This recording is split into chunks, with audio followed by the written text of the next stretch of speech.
I just got rejected from a major grant again. So because I'm going through it, I thought we should talk about it. So in today's video, we are going to discuss dealing with rejection in grad school.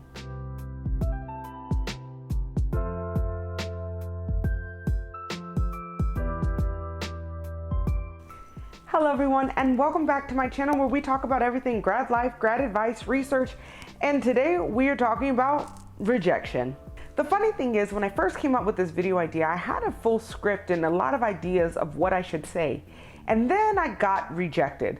And I threw all of that away because honestly, none of that was helpful for somebody who's actually going through rejection. So this second round of attempts is trying to be a little bit more realistic about how to deal with rejection when you're in grad school, but also being honest about some things just won't change. And speaking of being honest, that's my first advice. You need to be honest with yourself about all of your emotions. I mean, obviously, after working so hard on anything, be it a grad application, a grant application, or just like an artistic project that somebody doesn't like, feeling rejected doesn't feel good. But sometimes a lot of those feelings that you're having are a little bit more complex than just disappointment or sadness.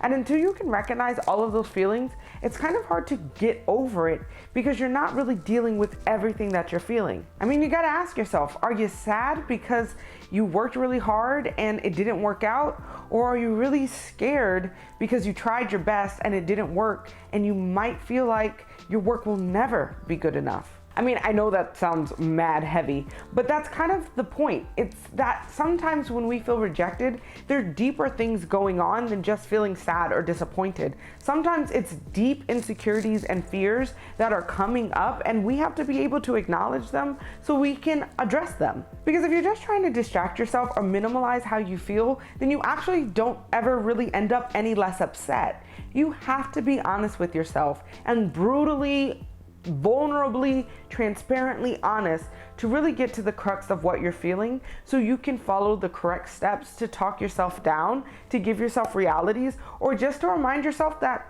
it'll be okay at the end. And I know a lot of people say rejection is just a part of life. And when I first wrote this script, I actually put in there, except that rejection is common. And then I got rejected and I realized that was not actually helpful at all and didn't make me feel any better. So instead, I would suggest you need to accept that your feelings don't necessarily mean or equate truth. So if you're really honest about your feelings and then you find out that you have this deep fear that your research is just worthless and it'll never get funded and won't matter and you won't get a job, then at this point when you're feeling rejected and you feel those feelings, you have to remind yourself, even though you feel that and it feels real and those feelings are valid, they're not necessarily true. So just because you feel like your research is worthless doesn't actually mean that your research is actually worthless. And that's something you have to kind of start reminding yourself and putting to the forefront, is that just because you feel something doesn't mean that's the actual reality. Which is why being honest about your feelings is so important, because again, you can't really acknowledge all the fake lies or the tricks that your brain are putting on you when you feel rejected if you don't acknowledge all of the real feelings you're having. So they go hand in hand. You have to be honest about your feelings so you can remind yourself that those feelings don't construct the reality that you live in. They're not necessarily always true. And sometimes they're just that, feelings. And I mean, even when you are rejected, you need to still remember you are capable, you are valuable, you can do this.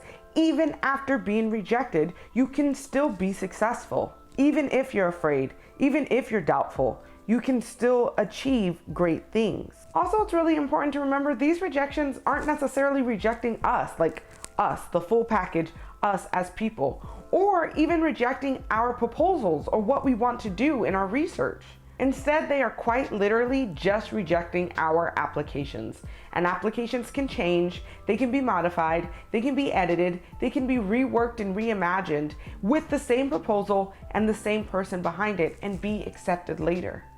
So when we get these rejections, we shouldn't internalize it as a rejection of who we are and what we want to do and what we believe in, but rather just a rejection of an application. And an application is only a snapshot, a small snippet of all the many things that we care about, that we plan to do within our research, that we want to do within our life or our career goals, and they literally can't capture every significant thing that is relevant to who we are and what we want to do. So when we receive these rejections, remembering that it's not rejecting us, just the application, and we can always rework the application to try again next year, to try again later, and to represent what we are talking about, and that our fears, our doubts, our insecurities don't necessarily reflect a reality, and that at the end of the day, we still can succeed. And let's be real, we have to start talking about it more. Most of the time when we are rejected, it's not something that we blast across social media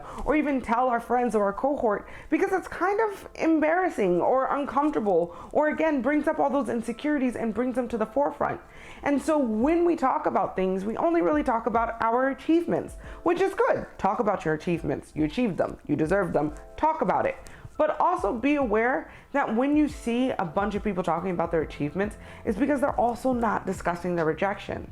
But if we become more confident and more comfortable with talking about our rejections, we will start to see that, okay, yes, rejection is common, and that a lot of people deal with rejection. And like I just got done saying, you still can succeed even after being rejected.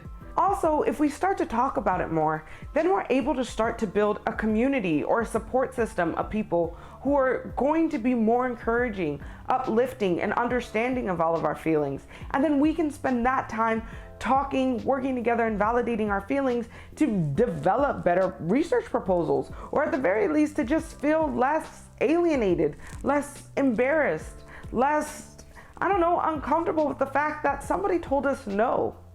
And again, the more people that start to talk, the more you start to realize it's not just you.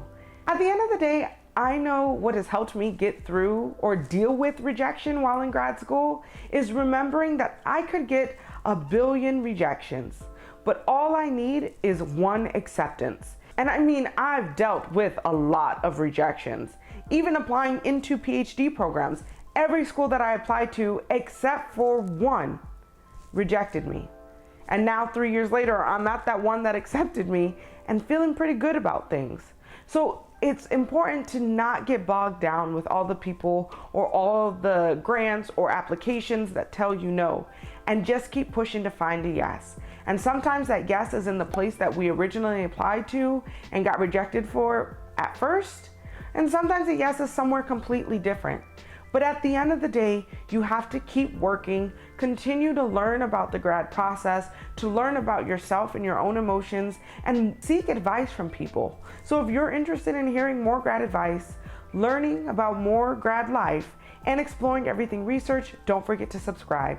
And if you found this video a little helpful, don't forget to hit the thumbs up so people know that this video has good quality content. And as always, if there are questions, or if you really relate to this topic and have really good advice, or just want to vent, be sure to leave a comment down below. Thank you so much for watching, and I will see you next week.